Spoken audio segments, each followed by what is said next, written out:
Hello friends, स्वागत है आपका fairs cloud learn to lead में। Good morning to all the students. तो आज हम डिस्कस करेंगे बहुत ही इंपॉर्टेंट करंट अफेयर 30 और 31 जनवरी 2022 के। आप दो बेस्ट इमेजेस यहाँ पे देख रहे हो, लेकिन बहुत ही इंपॉर्टेंट करंट अफेयर डिस्कस करने वाले हैं, तो वीडियो को बिल्कुल लास्ट तक जरूर देखना है।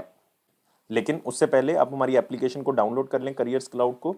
उसका लिंक डिस्क्रिप्शन बॉक्स में दिया हुआ है। लॉगिन कर ले अपनी ईमेल आईडी के थ्रू और क्रैक करंट अफेयर्स के ऊपर क्लिक करके 1 साल या फिर 2 साल की सब्सक्रिप्शन आप बाय कर सकते हैं। दोनों का ही प्राइस बहुत कम है। लेकिन इसमें हम आपको क्या प्रोवाइड करेंगे? हम आपको डेली करंट अफेयर्स प्रोवाइड करेंगे। डेली में 3 सेक्शंस होंगे, detail, question and answer format और क्विज सेक्शन। लेकिन ये तीनों चीजें जो हैं वो आप हमारी एप्लीकेशन के ऊपर ही असेस कर सकते हो, और क्विज जो है वो डेली आप हमारी एप्लीकेशन के ऊपर अटेम्प्ट कर सकते हो। वीकली सेक्शन होगा, उसमें भी 3 सेक्शंस होंगे, detail, question and answer format और क्विज वीकली बेसिस पे आप हमारी एप्लीकेशन के ऊपर अटेम्प्ट करोगे। मंथली सेक्शन जो कि बहुत इंपॉर्टेंट है, क्योंकि 4 तरह की पीडीएफ्स आपको मिल रही हैं। डिटेल करंट अफेयर की, क्वेश्चन एंड आंसर फॉर्मेट की, बेस्ट 100 करंट अफेयर वो भी क्वेश्चन एंड आंसर फॉर्मेट में, और चौथी पीडीएफ होगी पॉकेट पीडीएफ, जिसमें 2 लाइन में 3 लाइन में आपको करंट अफेयर मिल जाएगा, ताकि जल्दी जल्दी में आप इसको रिवाइज कर सको।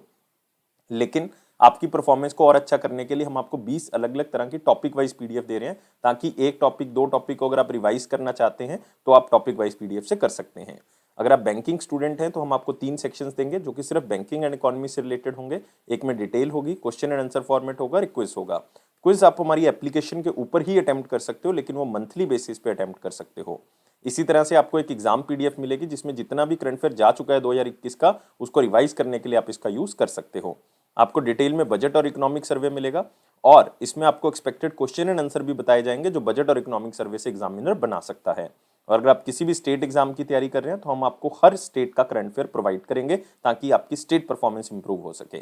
तो इसी तरह से ये सारे करंट अफेयर आपको मिलेंगे, लेकिन इकट्ठे मिलेंगे। ये सारी चीजें आपको मिलेंगी हमारी एप्लीकेशन के ऊपर, तो डाउनलोड कर ले, लिंक डिस्क्रिप्शन बॉक्स में दिया हुआ है। लॉगिन कर ले ईमेल आईडी के थ्रू, और क्रैक करंट अफेयर्स के ऊपर क्लिक करके आप 1 साल या फिर 2 साल की सब्सक्रिप्शन बाय कर सकते हैं। दोनों का ही प्राइस बहुत कम है। लेकिन दोस्तों, एक बात याद रखनी है कि अगर आप नए स्टूडेंट हैं, अपनी प्रिपरेशन को स्टार्ट करें, तो मैं आपको एडवाइस करूंगा कि आप 2 साल का बाय करें, क्योंकि 2022 में 2022 का लोगे तो वो बहुत कॉस्टली होगा। अभी बाय कर लोगे तो बहुत ज्यादा फायदे में रहोगे। और इसमें आपको दोनों सब्सक्रिप्शन में 10% एक्स्ट्रा डिस्काउंट मिल रहा है, अगर आप इस कोड का यूज करेंगे, ASH10 का। और इस ईमेल आईडी और इस नंबर पे हमें संपर्क कर सकते हैं, अगर आपको लगता है कि कोई भी किसी भी तरह का आपको डाउट है। तो स्टार्ट करते हैं 30 और 31 जनवरी 2022 के इंपॉर्टेंट करंट अफेयर। लेकिन उससे पहले सारे बच्चों से रिक्वेस्ट है कि यार वीडियो को लाइक करें, शेयर करें मैक्सिमम टू मैक्सिमम, और चैनल को अभी के अभी सब्सक्राइब कर लें। और टेलीग्राम ग्रुप को आप डिस्क्रिप्शन बॉक्स से ज्वाइन कर लें, ताकि हर नोटिफिकेशन आपको ऑन टाइम मिल सके। तो इसमें पहला क्वेश्चन है, which country won the women's hockey Asia cup 2022? So इसमें 2-3 चीजें इंपॉर्टेंट है कि एक तो वुमेन हॉकी एशिया कप जो है वो कौन सी कंट्री ने होस्ट किया है, ये याद रखना है आपने। तो इस बार ये होस्ट किया है ओमान ने, मतलब ये मस्कट के अंदर हुआ है। और इसमें गोल्ड मेडल आपने याद रखना है, सिल्वर मेडल याद रखना है, और इसमें आपने ब्रॉन्ज मेडल याद रखना है। गोल्ड मतलब जो टीम इसमें जीती है वो कौन सी कंट्री की है? जापान की है। तो याद रखना है, आंसर क्या होगा? बी होगा। तो जापान की टीम जो वुमेन हॉकी एशिया कप 2020 जो ओमान में हुआ, वो जीत चुकी है, और तीसरी बार जो है वो चैंपियन बनी है। इससे पहले जापान की टीम 2007 में भी इसको जीत चुकी है टूर्नामेंट को, 2013 में भी जीत चुकी है, अब 2022 का टूर्नामेंट भी जो है वो जीत चुकी है। और इस टीम ने हराया है साउथ कोरिया को। तो इसका मतलब हम कह सकते हैं कि सिल्वर मेडल जो है वो कौन सी टीम ने जीता है? साउथ कोरिया ने।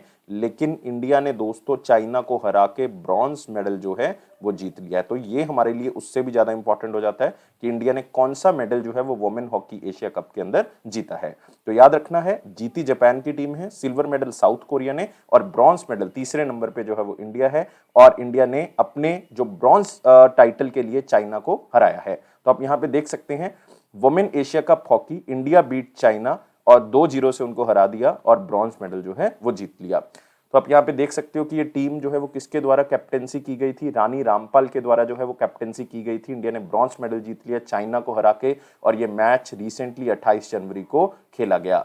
और इस बार ये होस्ट किसने किया? ओमान ने होस्ट किया है, मतलब ये मस्कट के अंदर हुआ है। इस बात को भी आपने याद रखना है।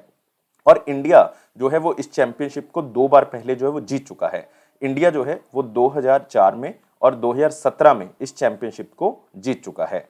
और इंडिया ने चाइना को हराया, ये हम ऑलरेडी डिस्कस कर चुके हैं। लेकिन इसमें एक बात और इंपॉर्टेंट है इस टूर्नामेंट के बारे में।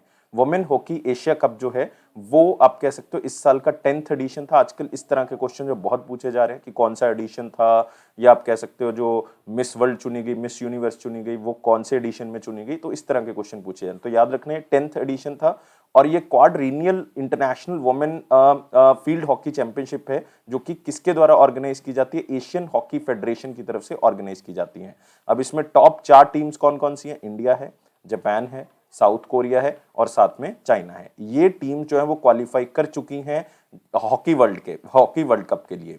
वुमेन हॉकी वर्ल्ड कप जो 2022 में होना है, तो उसके लिए ये टीम्स जो है वो क्वालिफाई कर चुकी हैं, तो इसलिए आपने याद रखना है इसको। और ये पूरा टूर्नामेंट किसने ऑर्गेनाइज करवाया है, एशियन हॉकी फेडरेशन की तरफ से इसको ऑर्गेनाइज करवाया गया, जिसका हेडक्वार्टर आपको कहां पे मिलेगा, कोलालंपुर मलेशिया के अंदर मिलेगा। तो ये सारी चीजें आपने याद रखनी है। इसी के साथ आते हैं अगले क्वेश्चन के ऊपर। Who is appointed as the chief economic advisor to the government of India? देखो कितना इंपॉर्टेंट क्वेश्चन है, खास करके मिनिस्ट्री ऑफ फाइनेंस के लिए, क्योंकि जनरली ये चीफ इकोनॉमिक एडवाइजर जो है मिनिस्ट्री ऑफ फाइनेंस के होते हैं। तो गवर्नमेंट ऑफ इंडिया के लिए किसको चीफ इकोनॉमिक एडवाइजर अपॉइंट किया गया, डॉक्टर वी अनंथा नागेश्वरम। तो याद रखना है आंसर क्या होगा, यहाँ पे डी होगा। फोटो देख सकते हो, गवर्नमेंट ने Anantha Nageswaran as a chief economic adviser जो है वो अपॉइंट कर दिया है। इससे पहले कौन थे, तो मेरे ख्याल से सारे बच्चों को पता होगा, इससे पहले जो है वो हमारे पास केवी सुब्रमण्यम थे। कौन थे, केवी सुब्रमण्यम। लेकिन इनका जो दिसंबर 2021 में जो है वो 3 साल का टाइम पीरियड पूरा हो गया, जिसके कारण जो है ये पोजीशन दिसंबर 2021 से खाली पड़ी हुई थी। अब इनको अपॉइंट कर दिया गया डॉक्टर वी अनंथा को। तो नाम याद रखना है। और इनका मेन काम जो है वो बेसिकली क्या होता है, जो चीफ इकोनॉमिक एडवाइजर होता है वो नेशनल लेवल पे और इंटरनेशनल लेवल पे जो भी इकोनॉमिक्स के ट्रेंड्स चल रहे हैं, जो भी लेटेस्ट ट्रेंड्स चल रहे हैं, उसके ऊपर रिसर्च करते हैं, उसकी स्टडी करते हैं और सरकार को उसके बारे में गाइडलाइंस प्रोवाइड करते हैं, ताकि हम इकोनॉमी को मैनेज कर सके और उसके लिए पॉलिसीज जो हैं वो बना सकें। इसलिए इनका जो पोजीशन का नाम है वो चीफ इकोनॉमिक एडवाइजर जो है वो रखा गया है। तो आप यहाँ पे देख सकते हैं जो इनकी अपॉइंटमेंट है वो अभी 31 जनवरी को, आपको पता है इकोनॉमिक सर्वे आने वाला है, तो उससे पहले इनकी अपॉइंटमेंट जो है वो की गई है। लाइक आप कह सकते हो कि आज जो है वो इकोनॉमिक सर्वे आएगा, तो जिसके बेसिस पे इनकी अपॉइंटमेंट जो है वो 2 दिन पहले जो है वो कर दी गई। और इकोनॉमिक सर्वे शायद पता होगा, ये एक एनुअल डॉक्यूमेंट होता है, हर साल जो है वो पेश किया जाता है बजट से पहले पेश किया जाता है, क्योंकि इसमें पिछले साल में बताया जाता है कि क्या एक्सपेंडिचर हुआ, कहाँ से कितना पैसा आया। तो इसलिए इकोनॉमिक जो हमारे पास ये एनुअल सर्वे होता है ये बहुत इंपॉर्टेंट होता है और चीफ इकोनॉमिक एडवाइजर इसका मेन ऑथर होता है, इसलिए ये बहुत इंपॉर्टेंट है। और इकोनॉमिक सर्वे जो है वो इस बार एक सिंगल पार्ट में प्रेजेंट किया जाएगा। जनरली ये 2 पार्ट में प्रेजेंट किया जाता है, लेकिन इस बार जो है वो सिंगल पार्ट में प्रेजेंट किया जाएगा। तो आपने जितनी भी चीजें मैंने बताई हैं ये सारी की सारी याद रखनी है, लेकिन जो बाकी नाम आप देख रहे हो ये बहुत इंपॉर्टेंट है। जैसे आप विवेक जौहरी का नाम देख रहे हो यहाँ पे, ये रिसेंटली अपॉइंट किए गए chairman central board of indirect taxes and customs. बहुत इंपॉर्टेंट अपॉइंटमेंट है, याद रख सकते हो। पराग अग्रवाल, बहुत इंपॉर्टेंट अपॉइंटमेंट, रिसेंटली सीईओ बनाए गए हैं, बहुत इंपॉर्टेंट ऑर्गेनाइजेशन की वर्ल्ड लेवल पे ट्विटर के सीईओ बनाए गए हैं। नेक्स्ट है सत्यनारायण प्रधान, ये रिसेंटली डायरेक्टर जनरल बनाए गए हैं किसके, नारकोटिक्स कंट्रोल ब्यूरो के। तो सारी की सारी अपॉइंटमेंट्स जो है वो बहुत इंपॉर्टेंट है। अभी आते हैं अगले क्वेश्चन के ऊपर। Who one the sir Garfield Sobers trophy for ICC men's cricketer of the year 2021। Recently हम सारे के सारे अवार्ड जो आईसीसी ने रिसेंटली दिए हैं सारे के सारे डिस्कस कर चुके हैं डिटेल में, लेकिन उसमें एक क्वेश्चन जो है बहुत इंपॉर्टेंट है, उस दिन भी हमने डिस्कस किया था और आज भी हम इसको दोबारा से डिस्कस कर रहे हैं। सर गारफील्ड सोबर्स ट्रॉफी जो जीती है वो पाकिस्तान के एक बॉलर बहुत ही फेमस शाहीन अफरीदी की तरफ से जीती गई है। तो आंसर क्या होगा इसका, सी होगा। तो ये बहुत ही इंपॉर्टेंट ट्रॉफी है, आप कह सकते हो। ये एक प्लेयर थे, वेस्ट इंडीज के कैप्टन थे, आप कह सकते हो, उनके नाम से रखी गई है, जिनका नाम था सर गारफील्ड सोबर्स। तो उनके नाम से इसको रखा गया। और सबसे पहली बार ये ट्रॉफी जो है वो 2004 में दी गई थी और सबसे पहली ट्रॉफी जो है वो इंडियन प्लेयर को मिली थी, राहुल द्रविड़ को मिली थी, जिनको हम वॉल कहते हैं और आजकल हमारे कोच भी हैं वो इंडियन मेंस क्रिकेट टीम के। तो याद रख सकते हो। तो बाकी जो नाम देख रहे हो इनको भी अलग अलग तरह के अवार्ड्स या ट्रॉफीज मिली हैं इस आईसीसी एनुअल अवार्ड्स के अंदर। जैसे आप मेंस कैटेगरी की अगर हम बात करें, मोहम्मद रिजवान का आप नाम देख रहे हो, इनको T20 के अंदर जो है वो क्रिकेटर ऑफ द ईयर चुना गया है। बाबर आजम को ओडीआई के अंदर क्रिकेटर ऑफ द ईयर चुना गया है। जॉ रूट को टेस्ट के अंदर क्रिकेटर ऑफ द ईयर चुना गया है और सर गारफील्ड सोबर ट्रॉफी जो है वो शाहीन अफरीदी को दी गई है। तो आप यहाँ पे देख सकते हो शाहीन अफरीदी का चेहरा और इनको ये ट्रॉफी जो है वो दी गई है। और स्मृति मंदाना को एक ट्रॉफी दी गई जिसका नाम है रेचल हे होए flint trophy, ICC women cricketer of the year 2021।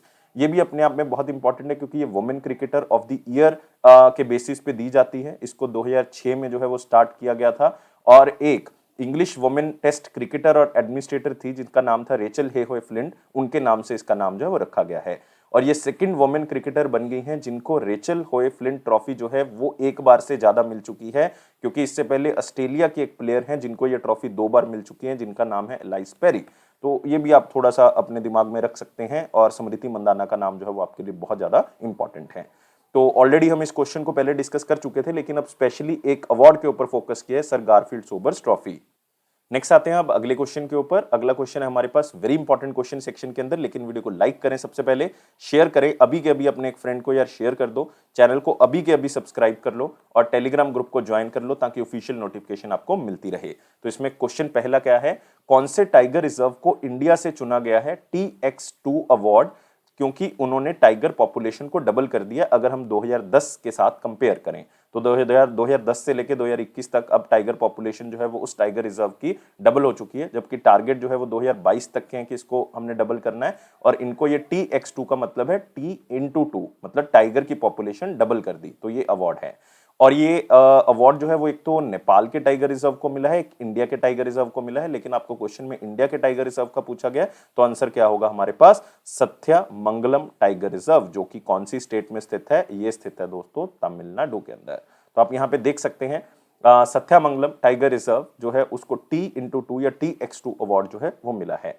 तो इंडिया का सथ्यामंगलम टाइगर रिजर्व, लेकिन आपने साथ ही साथ याद रखने की तमिलनाडु में है। और नेपाल का टाइगर रिजर्व दोस्तों याद रखना है बारदिया नेशनल पार्क जो है, दोनों को ये अवार्ड जो है वो दिया गया है। अपने आप में इंपॉर्टेंट है, खास करके ये बारदिया नेशनल पार्क भी एग्जामिनर आपसे पूछ सकता है। ये उनके तराई वाले एरिया में मिलता है जहाँ पे थोड़ा सा वाइल्ड लाइफ जो है वो वहाँ पे मिलेगा। और रॉयल बंगाल टाइगर जो है वो यहाँ पे पाया जाता है, रॉयल बंगाल टाइगर। और 2009 में अगर आप इस टाइगर रिजर्व की बात करोगे तो इसमें सिर्फ 20 टाइगर्स थे, लेकिन अगर आप 2018 में देखोगे तो इनके टाइगर रिजर्व 87 हैं, मतलब इनके टाइगर्स जो हैं वो 87 हैं। तो आप कह सकते हो कि डबल से भी ज्यादा जो है वो इन्होंने अपने टारगेट को अचीव किया है। और सथ्यामंगलम वाइल्ड लाइफ सेंचुरी जो है वो एक टाइगर रिजर्व डिक्लेयर की गई थी, कौन से ईयर में, 2013 में जो है वो इसको डिक्लेयर किया गया था as a wild life sanctuary. और इन्होंने टाइगर रिजर्व को जो है बहुत ही अच्छे से मैनेज किया है, और खास करके टाइगर पॉपुलेशन को इन्होंने डबल से भी ज्यादा कर दिया। अब 80 टाइगर इसमें है अगर आप 2010 के साथ कंपेयर करोगे, मतलब 80 पॉपुलेशन जो है वो इन्होंने ऑलमोस्ट जो है वो बढ़ा दी है। और रिजर्व जो है वो इंपॉर्टेंट लिंक भी है नीलगिरीज और ईस्टर्न घाट्स के बीच में, क्योंकि अगर आप देखोगे तो नीलगिरी माउंटेन्स ऐसे हैं कि वो 3 स्टेट्स को टच करती हैं, तमिलनाडु, कर्नाटका और केरला को। तो ईस्टर्न घाट्स और नीलगिरीज के बीच का जो लिंक है वो ये टाइगर रिजर्व है, जिसका नाम है सथ्यामंगलम टाइगर रिजर्व। और नीलगिरी बायोस्फीयर रिजर्व जो है वो आप कह सकते हो लार्जेस्ट टाइगर पॉपुलेशन है पूरे वर्ल्ड के अंदर, पूरे वर्ल्ड के अंदर नीलगिरी के अंदर सबसे ज्यादा जो है वो टाइगर की पॉपुलेशन है पूरे वर्ल्ड के अंदर। और इस TX2 का मतलब मैं आपको पहले बता चुका हूँ, T×2 मतलब टाइगर की पॉपुलेशन डबल करना। इसकी कमिटमेंट है कि हम 2022 तक जो है जितने भी टाइगर रिजर्व है उनको टारगेट्स दिए गए हैं कि आपने पॉपुलेशन को डबल करना है। और 2010 में 13 टाइगर रेंज जो है वो गवर्नमेंट की तरफ से आगे आई थी, और पहली बार जो है वो एक मीटिंग की थी कहाँ पे, सेंट पीटरबर्ग में, रशिया के अंदर। तो सेंट पीटर्सबर्ग में ये सबमिट की गई और देखा गया कि हमने क्या जो है वो टाइगर्स के लिए निर्णय लेना है। तो उस टाइम पे ये डिसाइड किया गया था 2010 में कि हमने जो है वो टाइगर की पॉपुलेशन को डबल करना है 2022 तक। तो याद रखना है, इसको पीटर्सबर्ग डिक्लेरेशन भी कहा जाता है फॉर टाइगर्स। तो ये सारी चीजें आपने याद रखनी है। लेकिन बाकी टाइगर रिजर्व आप देख सकते हो, जैसे तोदोबा टाइगर रिजर्व, ये कहाँ पे है दोस्तों, कौन सी स्टेट में, ये महाराष्ट्र में है। और याद रखना है महाराष्ट्र का one of the largest tiger reserve है। बांदीपुर टाइगर रिजर्व बहुत ही फेमस है, हम हर रोज करते हैं इसके बारे में जब भी हम कर्नाटका स्टेट के बारे में बात करते हैं। इंद्रावती टाइगर रिजर्व छत्तीसगढ़ में है, इंद्रावती एक ट्रिब्यूटरी है गोदावरी की, तो उसके नाम पे रखा गया Indravati tiger reserve, Chhattisgarh state में है। तो ये सारी चीजें आपने याद रखनी है। अभी आते हैं अगले क्वेश्चन के ऊपर, कौन से बैंक ने जो है वो पहली बार $300 मिलियन का जो है वो फॉर्मोसा बॉन्ड जो है वो इशू किया है इंडियाज इंटरनेशनल एक्सचेंज के ऊपर। बहुत इंपॉर्टेंट क्वेश्चन है बैंकिंग स्टूडेंट्स के लिए, इसको मैं मोस्ट इंपॉर्टेंट में भी कवर कर सकता था, लेकिन आप देख सकते हो ये फॉर्मोसा बॉन्ड जो है वो आपके लिए कीवर्ड है। तो ये लॉन्च किए हैं स्टेट बैंक ऑफ इंडिया ने, तो आंसर क्या होगा, डी होगा। तो स्टेट बैंक ऑफ इंडिया ने अपने पहले $300 मिलियन फॉर्मोसा बॉन्ड जो है वो इंडियाज इंटरनेशनल एक्सचेंज के ऊपर लिस्ट कर दिए हैं। तो आप देख सकते हो एसबीआई, अमाउंट याद रखनी है 300 मिलियन, आपको एग्जैक्ट पूछा जा सकता है, फॉर्मोसा बॉन्ड है वो मैं आपको अभी बता दूंगा कि क्या होते हैं। तो एसबीआई ऐसा पहला इंडियन एंटिटी बन चुकी है जो कि फॉर्मोसा बॉन्ड के थ्रू पैसे को इकट्ठा करेगा, क्योंकि बॉन्ड का जनरली मतलब क्या होता है कि जब कोई बैंक बॉन्ड को इशू करता है तो लोग उसको परचेज करेंगे तो पैसा किसके पास जाएगा, बैंक के पास जाएगा, और बॉन्ड किसके पास जाएंगे, लोगों के पास जाएंगे। तो बैंक इससे पैसा या कोई भी एंटिटी जो है वो इससे पैसा जो है वो इकट्ठा कर सकती है। तो इससे क्या होगा, इंडिया इंटरनेशनल एक्सचेंज जो है वो ऐसी पहली एक्सचेंज बन चुकी है इंटरनेशनल फाइनेंशियल सर्विस सेंटर के अंदर जो फॉर्मोसा बॉन्ड को जो है वो लिस्ट करेगी, जो कि एसबीआई की तरफ से इशू किए गए हैं। अब सबसे इंपॉर्टेंट बात हो जाती है कि हम बार बार जिक्र कर रहे हैं इस फॉर्मोसा बॉन्ड का, ये होते क्या है। फॉर्मोसा बॉन्ड जो है वो ताइवान में इशू होते हैं, याद रखना है, ये बॉन्ड जो है वो ताइवान में इशू होते हैं और ये उनकी एक्सचेंज जो ताइपाई एक्सचेंज है उसके ऊपर लिस्ट किए जाते हैं, और ये अलग अलग करेंसी में जो है वो डोमिनेट किए जाते हैं, मतलब इसको अलग अलग करेंसी में खरीदे जा सकते हैं, लेकिन ताइवान डॉलर में इसको नहीं खरीदा जा सकता। ताइवान डॉलर जो है वो नहीं खरीदा जा सकता, न्यू ताइवान डॉलर जो अभी रिलीज किया गया उसमें नहीं खरीदा जा सकता। तो ताइवान की मार्केट में ताइपाई स्टॉक एक्सचेंज के अंदर इसको लिस्ट किया जाता है, अलग अलग करेंसीज में इसको खरीदा जा सकता है, मतलब आप कह सकते हो इंटरनेशनल लेवल पे इंडिया जो है वो पैसे को क्या कर रहा है, रेस कर रहा है। और इस एसबीआई के फॉर्मोसा बॉन्ड का इशू करने का ये भी मतलब है कि इंटरनेशनल मार्केट में इंडिया की एक्सेप्टेबिलिटी बढ़ रही है। तो मतलब आप कह सकते हो इन्वेस्टर जो है वो इंडिया में पैसा लगाना चाहते हैं, तो उसके बेसिस पे हम ये भी जज कर सकते हैं। और अगस्त और अक्टूबर 2021 में आप कह सकते हो डॉचे बैंक भी एक ऐसा बैंक था, खास करके जर्मनी बेस्ड ये बैंक है, और उसने 400 मिलियन डॉलर जो है वो इस फॉर्मोसा बॉन्ड के थ्रू जो है वो इकट्ठे किए थे इस ताइवान की मार्केट से, तो बहुत इंपॉर्टेंट है। और नवंबर 2021 में एसबीआई ने जो है वो 650 मिलियन ग्रीन बॉन्ड्स जो है वो इशू किए थे इंडिया इंटरनेशनल एक्सचेंज पे और लग्जमबर्ग स्टॉक एक्सचेंज के अंदर। तो याद रखना है ग्रीन बॉन्ड्स एसबीआई इशू कर चुका है 650 मिलियन डॉलर के, और डॉचे bank already Formosa bond issue कर सकता है, लेकिन एसबीआई जो है वो ऑलरेडी 300 मिलियन डॉलर को इकट्ठा करने के लिए जो है वो एक फॉर्मोसा बॉन्ड इशू कर चुका है इंडियन इंटरनेशनल एक्सचेंज के ऊपर। तो बहुत इंपॉर्टेंट है, याद रखना है, मोस्ट इंपॉर्टेंट क्वेश्चन के बेसिस पे कवर कर सकते हो इसको। नेक्स्ट आते हैं, who was honoured with the prime minister banner at the Republic Day camp. तो सिर्फ क्वेश्चन को स्लाइड से याद रख सकते हो कि प्राइम मिनिस्टर नरेंद्र मोदी जी ने महाराष्ट्र डायरेक्टरेट या फिर आप कह सकते हो Maharashtra national cadet corps directorate को सम्मानित किया है रिपब्लिक डे कैंप के अंदर, जिसको प्राइम मिनिस्टर बैनर के तौर पे जाना जाता है। तो महाराष्ट्र डायरेक्टरेट जो है उसने 57 कैडेट्स को, उसमें गर्ल्स भी हैं बॉयज भी हैं, उसमें जो है वो अपने आप को प्रदर्शित किया था, तो बेस्ट तौर पे इनको जांचा गया और इनको ये प्राइम मिनिस्टर बैनर जो है वो दिया गया। आप देख सकते हो Maharashtra NCC directorate wins PM banner at Republic Day camp. तो क्या होता है, तो आप देख सकते हो 17 एनसीसी मतलब 17 नेशनल कैडेट कॉर्प्स डायरेक्टरेट्स जो हैं वो अलग अलग स्टेट से पार्टिसिपेट करते हैं। एक महीना ये रिपब्लिक डे कैंप जो है वो चलता है, उसमें अलग अलग तरह की ड्रिल्स होती हैं, आप कह सकते हो मार्चिंग होती है राजपथ पे, गार्ड ऑफ ऑनर होता है प्राइम मिनिस्टर को, रैली होती है, फ्लैग एरिया ब्रीफिंग होती है, कल्चरल इवेंट्स होते हैं। तो इन सब में देखा जाता है कि इन 17 एनसीसी डायरेक्टरेट में से किसने बेस्ट तरह के ये सारे कंपटीशन जो हैं वो जीते हैं, और वो जीत किसने लिए, वो जीत लिए हैं महाराष्ट्र का जो नेशनल कैडेट कॉर्प्स डायरेक्टरेट है उसने इसको जीत लिया है। तो उनको प्राइम मिनिस्टर बैनर के तौर पे सम्मानित किया गया। और मैं पहले बता चुका हूं महाराष्ट्र डायरेक्टरेट से 57 कैडेट से टोटल, मतलब उसमें बॉयज भी गर्ल्स भी जो अलग अलग डिस्ट्रिक्ट से महाराष्ट्र से बिलोंग करते थे। और senior under officer Siddhesh Yadav जो है वो बैनर बीरर थे, और कैडेट कैप्टन निकिता खोत जो है वो ट्रॉफी बीरर थी। तो जस्ट जो महाराष्ट्र के स्टूडेंट है वो जरूर याद रखें, अदरवाइज बहुत ज्यादा इंपॉर्टेंट नहीं है, लेकिन क्वेश्चन को स्लाइड से जरूर याद रखें। लेकिन बाकी जो आप यहाँ पे देख रहे हो नाम, ये भी बहुत इंपॉर्टेंट है। लाइक इसमें आप सबसे पहला नाम देख रहे हो प्रथम एनजीओ, जो कि एक नॉन गवर्नमेंटल ऑर्गेनाइजेशन, एक एनजीओ है जो पीस के लिए काम करती है। खास करके इन्होंने बच्चों के अंदर एजुकेशन को प्रमोट करने का काम किया, और इनको बहुत इंपॉर्टेंट अवार्ड मिला है इंदिरा गांधी पीस प्राइज। याद रखना बहुत इंपॉर्टेंट प्राइज है, इंदिरा गांधी पीस प्राइज 2021 का इस ऑर्गेनाइजेशन को दिया गया है। नेक्स्ट टीवीएस मोटर कंपनी, इनको मिला है outstanding renewable energy award, outstanding renewable energy award. और ये इंडिया ग्रीन एनर्जी अवार्ड 2020 के अंदर इनको दिया गया, और ये award specially Indian federation of green energy की तरफ से दिया जाता है। नेक्स्ट एक बहुत इंपॉर्टेंट अवार्ड है फेरोज फैजा बीथर, जो कि कहां से बिलोंग करते हैं, बांग्लादेश से बिलोंग करते हैं, और इनको मिला है 2021 का चेंज मेकर अवार्ड। क्या मिला है, चेंज मेकर अवार्ड। सारे के सारे अवार्ड्स बहुत इंपॉर्टेंट है। अगले क्वेश्चन के ऊपर आते हैं। एक बुक लिखी गई है जिसका नाम है the 10 trillion dollar authored by whom. तो 10 ट्रिलियन डॉलर ड्रीम, एक सपना जो है, ये बुक लिखी गई है। किसके द्वारा ये बुक को लिखा गया है? ये बुक जो है वो हमारे पुराने फाइनेंस सेक्रेटरी सुभाष चंद्र की तरफ से लिखा गया है। तो आंसर क्या होगा इसका? ए होगा। तो सुभाष चंद्र गर्ग की तरफ से ये बुक को लिखा गया है। तो आप देख सकते हो सुभाष चंद्र गर्ग का चेहरा। और ये बुक स्पेशली बताती है कि इकोनॉमिक पॉलिसीज जो हैं वो इंडिया के अंदर कैसे आप बना सकते हो, उसके अंदर क्या क्या इश्यूज हैं, और सुजेस्ट किया है कि किस तरह के आइडियाज लेके इंडिया जो है वो 2030 तक जो है वो 10 ट्रिलियन यूएसडी तक जो है वो पहुंच सकता है। और ये बुक फरवरी 2022 में जो है वो लॉन्च की जाएगी। और आप कह सकते हो ये पहली बुक है इस पर्सन की, और साथ ही साथ जो है वो पेंगुइन रैंडम हाउस की तरफ से जो है वो इसको पब्लिश किया जाएगा। पेंगुइन रैंडम हाउस की तरफ से इसको पब्लिश किया जाएगा। और इसमें खास करके ये भी बताया गया है कि इकोनॉमी के अंदर जो है वो किस तरह के पैरामीटर्स के ऊपर इंडिया जो है वो काम कर रहा है, और किस तरह से काम कर सकता है, जिस तरह से हम 10 ट्रिलियन डॉलर का जो सपना है वो पूरा कर सकते हैं 2030 तक, जिसमें इंडिया को इन्फ्लेशन को कंट्रोल करना है, महंगाई को कंट्रोल करना है, पैसे के फ्लो को कंट्रोल करना है मार्केट में, और किस तरह से बाहर से पैसा इन्वेस्टमेंट रोकनी है या बाहर से कितनी आनी चाहिए उसके बारे में बताया हुआ है, और कितना पैसा स्टेट्स को मिलना चाहिए उसके बारे में जानकारी जो है वो दी हुई है।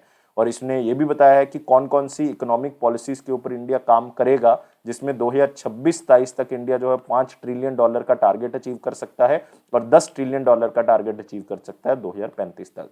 तो ये सारी चीजें जो है वो उन्होंने बताई हैं इस बुक के अंदर, लेकिन नाम जरूर याद रखना है 10 ट्रिलियन डॉलर ड्रीम, कि हम इस सपने को किस तरह से पूरा कर सकते हैं।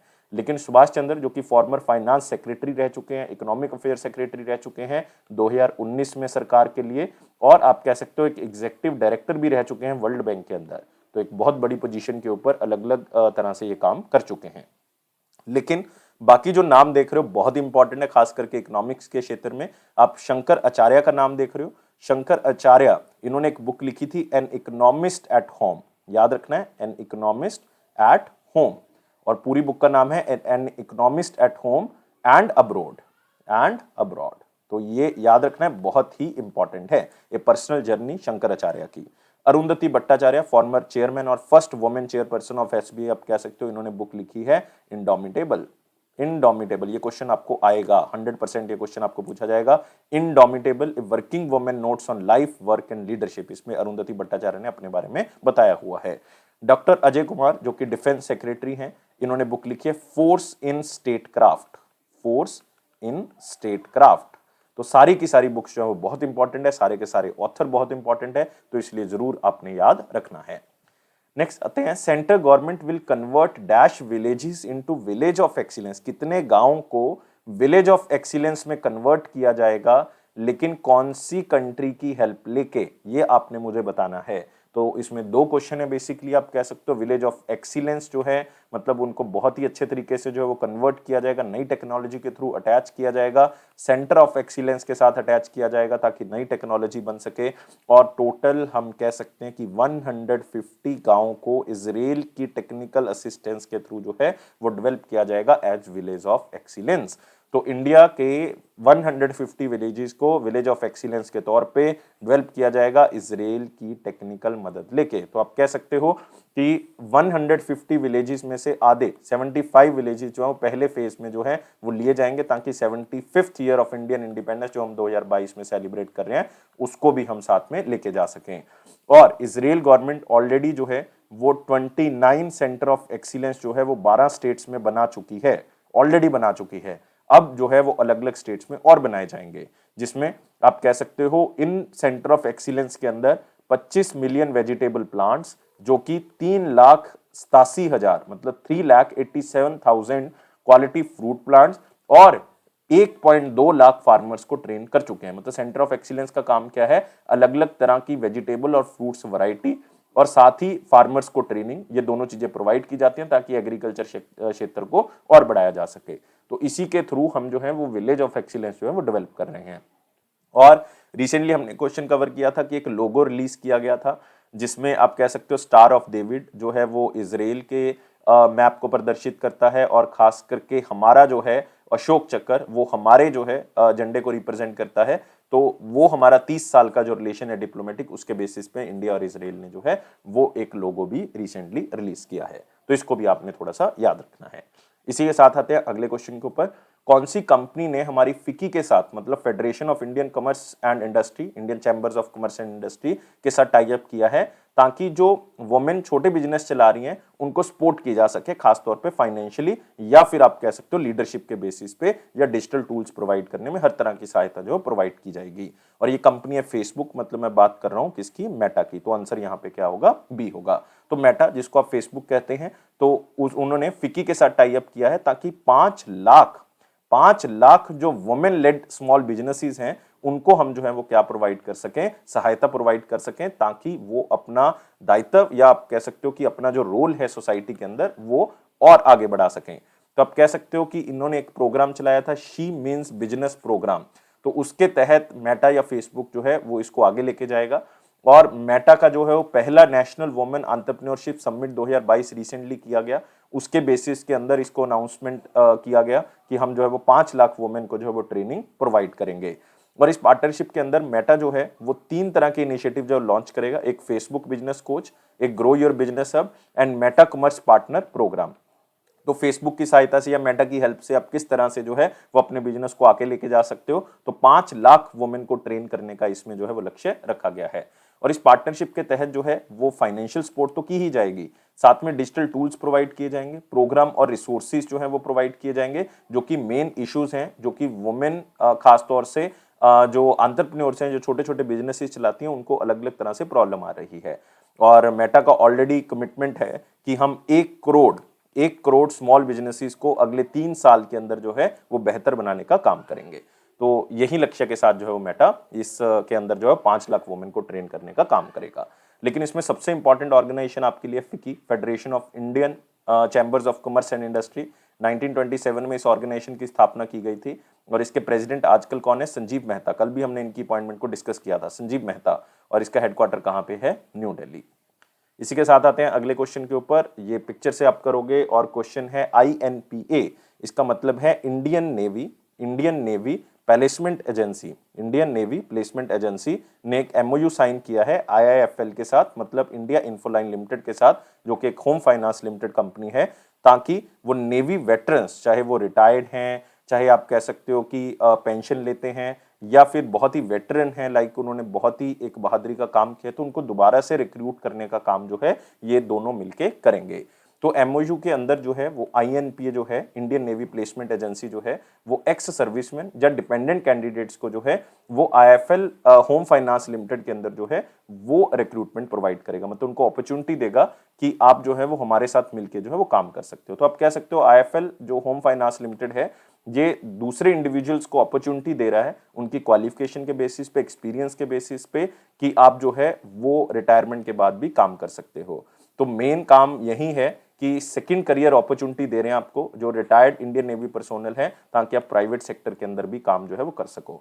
तो जो एक्स सर्विसमैन है उनको स्किल प्रोवाइड की जाएगी, जो भी आजकल प्राइवेट सेक्टर के अंदर कॉर्पोरेट नॉर्म्स हैं वो सारे के सारे उनको सिखाए जाएंगे, ताकि वो बेहतर से बेहतर काम जो है वो कर सकें।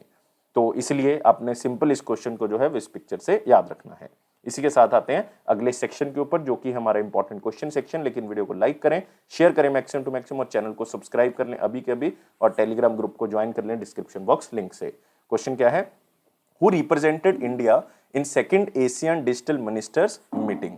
तो बहुत ही सिंपल है, एशियन की डिजिटल मिनिस्टर्स मीटिंग है, तो इसका मतलब जो मिनिस्ट्री ऑफ कम्युनिकेशन है वो इसको अटेंड करेगी।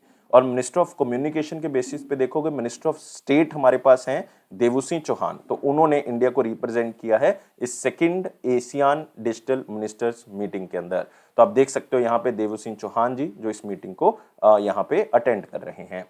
और ये मीटिंग जो है इसके अंदर जो है वो India Asian digital work plan 2022 जो है वो अप्रूव कर दिया है इस मीटिंग के अंदर। बहुत इंपॉर्टेंट है ये प्लान, क्योंकि इसके अंदर जो है वो हम अलग अलग चीज़ों को डिजिटाइज करने के ऊपर काम करेंगे, खास करके डिजिटल टेक्नोलॉजी, डिजिटल सिक्योरिटी, उसके ऊपर काम किया जाएगा। मतलब हम वाईफाई असेसिबिलिटी के ऊपर काम करेंगे, हम जो मोबाइल सेट्स खराब हो चुके हैं उसको किस तरह से हमने जो है वो दोबारा से यूज करने में, या उसको इन्वायरमेंट को खराब होने से रोकना है तो उसको किस तरह से हम यूज करेंगे या उसको किस तरह से रोकेंगे, तो पब्लिक इंटरनेट के बेसिस पे काम होगा कि हम किस तरह से लोगों को best to best facilities digital connectivity के अंदर प्रोवाइड कर सकते हैं। तो कैपेसिटी बिल्डिंग के ऊपर भी काम किया जाएगा कि लोगों को भी इसके बारे में ट्रेनिंग दी जा सके।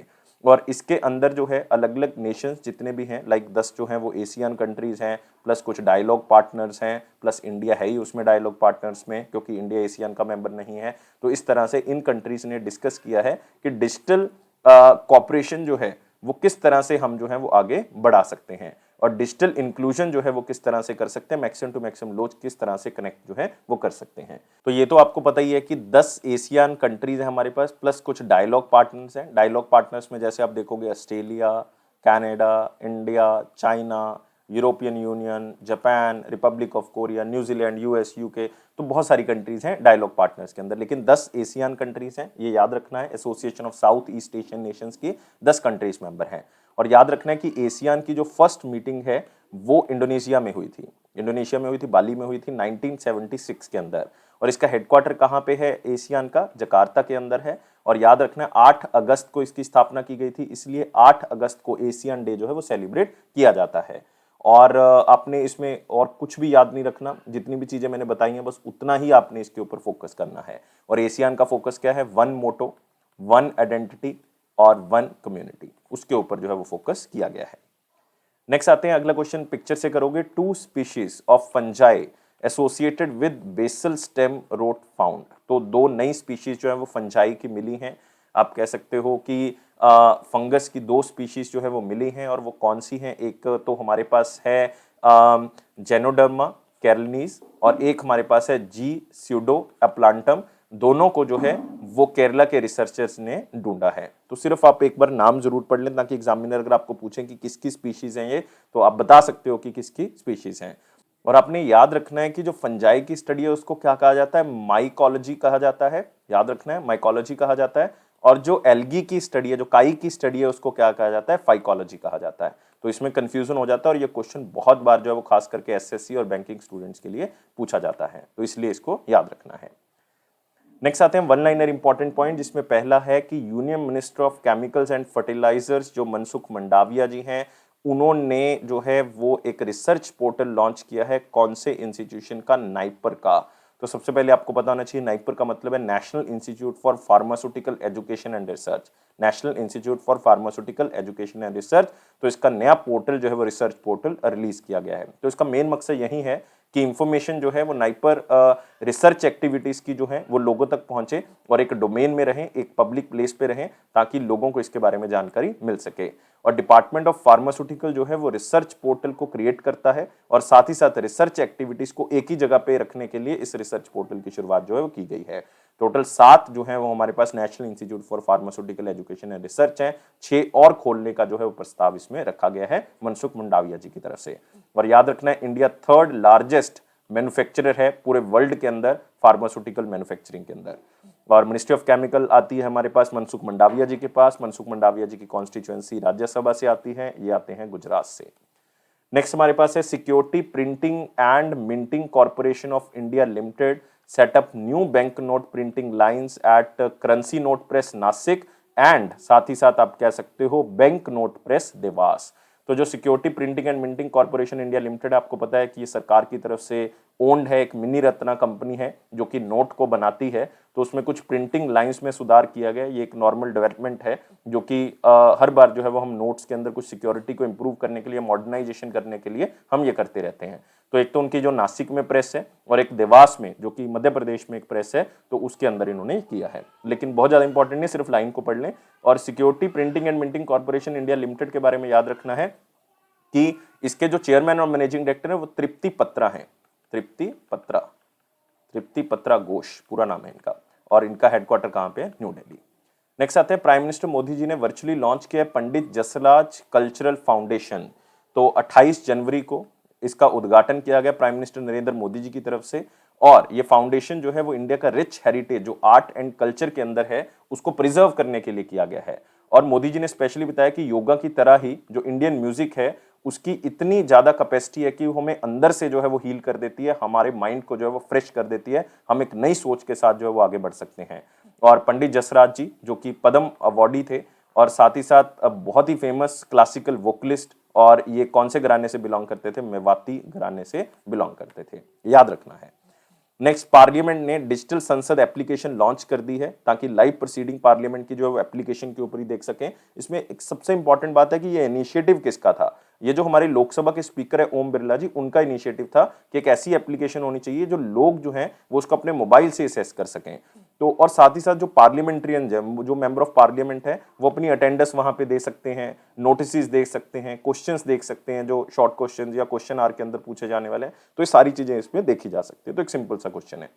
नेक्स्ट, आरबीआई ने कुछ रिस्ट्रिक्शंस लगा दिए इंडिया मर्केंटाइल कोऑपरेटिव बैंक, याद रखना है ये लखनऊ बेस्ड बैंक है, मतलब उत्तर प्रदेश में जो है वो स्थित है। और इसमें जो है वो विड्रॉल रिस्ट्रिक्शंस लगा दिए आरबीआई ने, 1 लाख रुपया जो है वो विड्रॉ कर सकते हो, इससे ज्यादा नहीं कर सकते। और ये आरबीआई जब भी ये रिस्ट्रिक्शंस लगाता है तो कौन से सेक्शन के तहत लगाता है? सेक्शन 35A के तहत लगाता है, जो सेक्शन 56 के साथ पढ़ा जाता है under the Indian Banking Regulation Act of 1949। Reliance Jio और बीपी ने एक ज्वाइंट वेंचर है उनका, तो उन्होंने इलेक्ट्रिक व्हीकल चार्जिंग स्टेशन बनाया है। कहाँ पे? दिल्ली द्वारका के अंदर उन्होंने इसको बनाया है। तो इनका एक ज्वाइंट वेंचर है जिसको हम कहते हैं Reliance BP mobility limited, RBML। तो इस ज्वाइंट वेंचर के थ्रू अलग अलग जगह पे ये चार्जिंग स्टेशन जो है वो बनाएंगे, हब्स बनाएंगे। लेकिन मैंने रिसेंटली बताया कि इंडिया का सबसे बड़ा चार्जिंग स्टेशन जो है वो कहाँ पे उद्घाटन किया गया, पिछले वीडियो के अंदर मैंने बताया था, और वो गुरुग्राम के अंदर उसका उद्घाटन किया गया था, याद रखना है। और ये जियो और बीपी जो है ये एक इलेक्ट्रिक व्हीकल चार्जिंग स्टेशंस के ऊपर काम कर रहा है, खास करके बैटरी स्वैप स्टेशंस के ऊपर काम कर रहा है, क्योंकि जो इनके ऑलरेडी पेट्रोल पंप्स हैं तो सबसे पहला काम है कि उनके ऊपर चार्जिंग स्टेशंस बनाया जाए, तो उनको मोबिलिटी स्टेशंस का नाम दे दिया जाएगा। और जो specially electric vehicle charging station बनाए जाएंगे उनको मोबिलिटी पॉइंट्स का नाम दिया जाएगा। तो इस तरह से ये इसको ट्रांसफॉर्म कर रहे हैं। नेक्स्ट आते हैं अगला क्वेश्चन हमारे पास 29 जनवरी 2022 का क्वेश्चन क्या था? क्वेश्चन बहुत सिंपल था कि नाउ का मतलब क्या है बैंकिंग और इकोनॉमी के अंदर, क्योंकि इतना ज्यादा इंपॉर्टेंट नहीं कहूंगा इसको। नाउ जो है वो इतना ज्यादा यूज नहीं होता इंडिया के अंदर, यूएसए के अंदर ज्यादा यूज होता है, और इसका मतलब है negotiable order of withdrawal account, negotiable order of withdrawal account. तो आप कह सकते हो इसका मतलब जो है वो बी ऑप्शन के अंदर आपको मिलेगा, नेगोशिएबल ऑर्डर और विड्रॉल्स। तो ये जो है वो बी आंसर होगा। तो इसका मतलब सिंपल ये है कि एक अकाउंट की तरह काम करता है, एक डिपॉजिट अकाउंट की तरह काम करता है, या डिमांड डिपॉजिट अकाउंट की तरह काम करता है, जिसमें कस्टमर जो है वो ड्राफ्ट जो है वो लिख सकते हैं, लाइक चेक्स वगैरह लिख सकते हैं, जो भी डिपॉजिट उनके अकाउंट में पड़ा हुआ है, और इसके ऊपर आपको क्या मिलता है? इंटरेस्ट मिलता है, जितना भी नाउ डिमांड डिपॉजिट अकाउंट के अंदर पैसा पड़ा हुआ है। तो बहुत सिंपल है, एक तरह से डिमांड डिपॉजिट अकाउंट की तरह ही होता है, सिर्फ इसमें चेक्स लिखने कितने मर्जी अनलिमिटेड जो है वो आप ड्राफ्ट लिख सकते हो, चेक लिख सकते हो, वो एक एक्स्ट्रा फीचर जो है वो इसमें दिया हुआ है। तो इसी negotiable order of withdrawal account को हम नाउ अकाउंट के नाम से जानते हैं।